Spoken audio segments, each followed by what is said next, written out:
رسول اللہ صلی اللہ علیہ وسلم نے ارشاد فرمایا، دنیا لمحہ بلمحہ گزرتی جا رہی ہے اور آخرت قریب آتی جا رہی ہے۔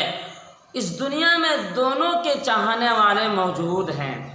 تم کو دنیا کے مقابلے میں آخرت کو اختیار کرنی چاہیے، اس لیے کہ دنیا حساب و کتاب کی جگہ نہیں ہے بلکہ عمل کی جگہ ہے، اور آخرت حساب و کتاب کی جگہ ہے، وہاں عمل کا موقع نہیں ہے۔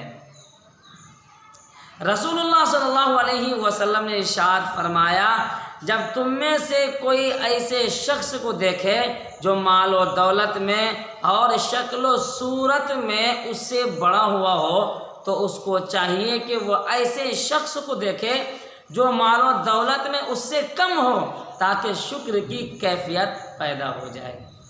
السلام علیکم ورحمۃ اللہ وبرکاتہ۔